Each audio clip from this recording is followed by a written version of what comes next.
Now, President Bola Tinubu on Saturday received a former Defense Minister, Lieutenant General Theophilus Danjuma, retired, at the State House in Abuja. The presidency revealed this in a terse statement at the weekend. However, the details of the meeting were not immediately disclosed. Danjuma, age 87, is one of Nigeria's most influential military and political figures.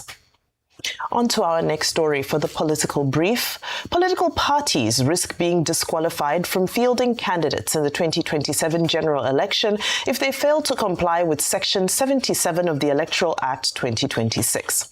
Confronted with the realities of the provisions of the amended Electoral Act, which it had earlier criticized as narrowing the electoral space for opposition parties ahead of the 2027 general election, the African Democratic Congress and the People's Democratic Party have announced the commencement of online membership registration nationwide.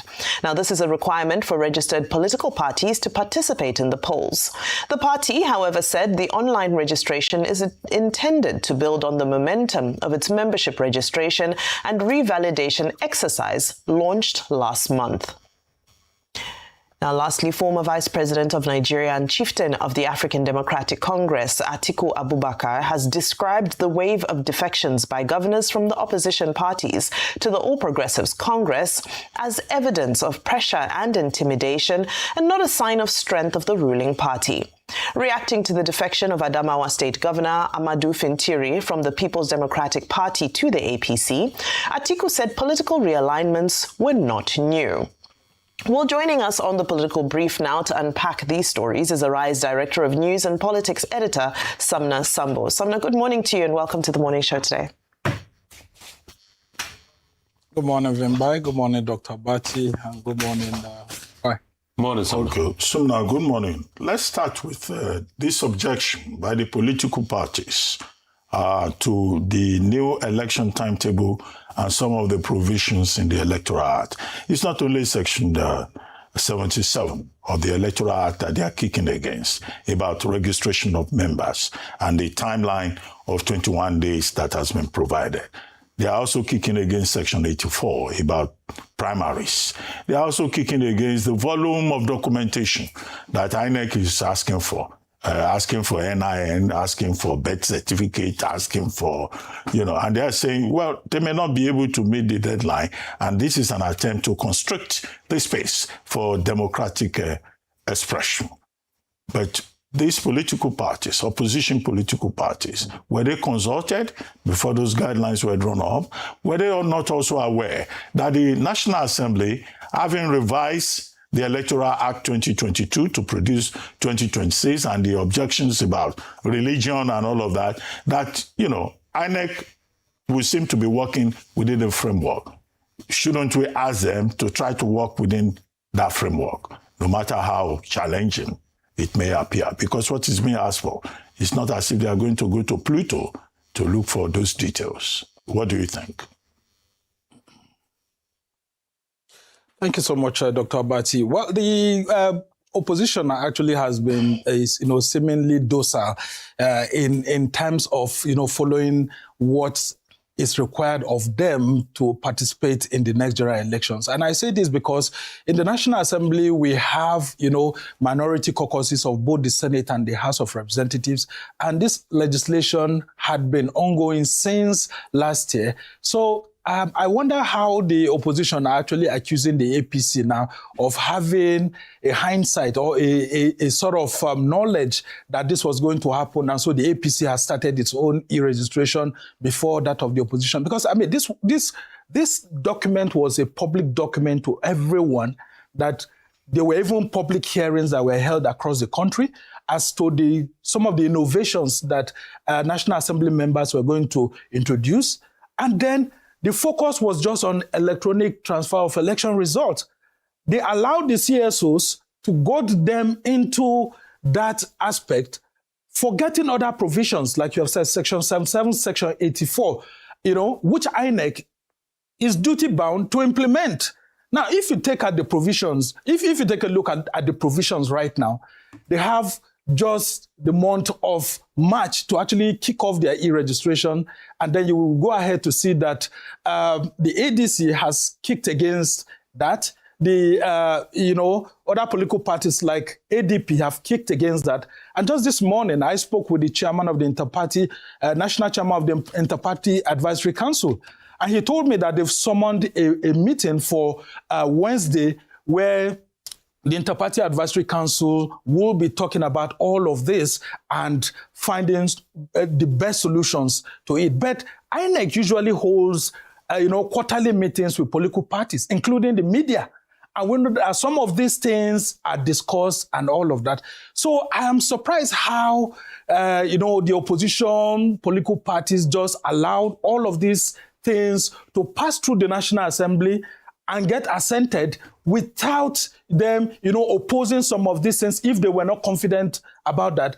And, having seen that the APC was doing this e-registration, I thought that they would have been able to pick from that. But unfortunately, there's a whole lot of blame game. But the reality on ground is that there's a law on ground and there's nothing INEC can do about it. So I wonder what exactly they'll be coming out with on Wednesday when the parties that dominate IPAC actually meet and take a decision. Because I don't know if within the tight time frame that we have, INEC can still do anything, because INEC is also complaining of the tight schedule. And if you listen to the INEC chairman yesterday, he's saying that he can't promise 100% perfection in the elections because INEC is working on a tightrope in terms of logistics, in terms of budget and all of that, then releases of the budget and so on. So I don't really envy the political parties, but I think that they could actually do the best that they can within this time frame and then see what they can do, because the provisions here are very, very stringent. For example, if you don't have your name in the e-registration that has been done, and then in the digital copy of the registration of members that have been submitted to INEC, you cannot participate in party primaries, congresses, or conventions. And what does that mean?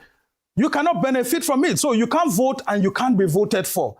What were they doing that they didn't look at this provision? And then also, take a look at it. What does this mean? It means that you cannot defect from one political party to another again, because this digital e-registration membership form would have been submitted to INEC.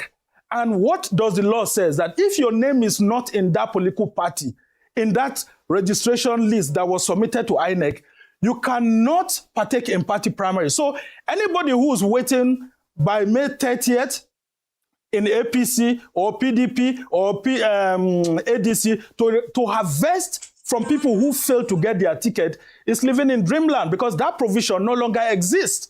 So it's a very tight situation, and I think APC actually scored themselves very high by pushing through this legislation, and the opposition did not see it. So anybody who loses out in any political party primaries now, has already lost out. He can't move to another political party because there's already a register of members of that political party with INEC. And you can't just go and start changing it again, because that copy has already been submitted to INEC for that party primaries and so on. Yeah. So I don't actually envy the political parties. Yeah, they actually have a right to keep making all these, assertions, but it's a very difficult situation for them, including for INEC. Okay. And for the visit by the former,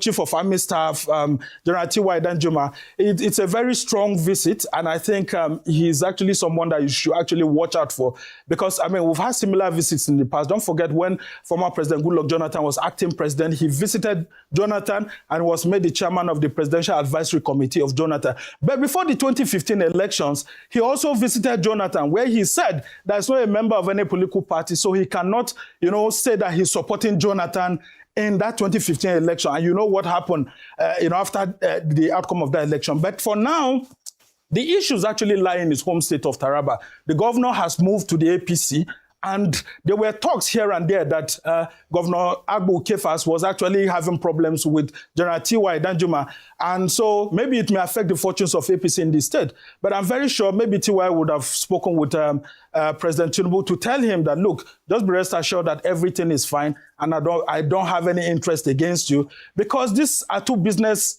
colleagues and friends over time.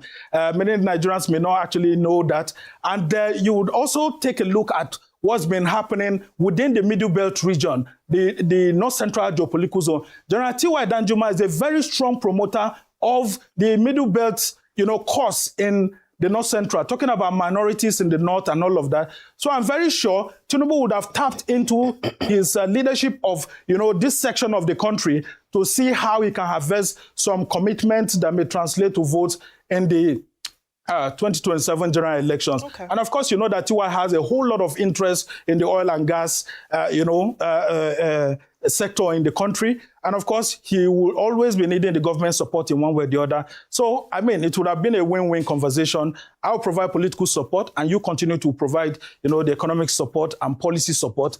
And then I will see what I can do. For Atiku Abubakar and his home state governor, Ahmadu Fintri, that battle has been on. And you know that when Governor Fintri decided to start supporting Nyesom Wike and all of that, that actually irked Atiku Abubakar, knowing the challenges that he went through, especially with, the election almost being declared on, to the APC to win the Adamawa governorship election with, Aisha Binani. And what Atiku did. So it's a huge challenge, like we've heard, and we just hope that, Adamawa state doesn't turn into a serious area of, political challenges ahead of 2027. We'll certainly be watching all the developments as they play out. Many will be waiting to see how much the ADC can fight back amidst all of the array of issues that you have brought today. Thank you so much, Samna Sambo.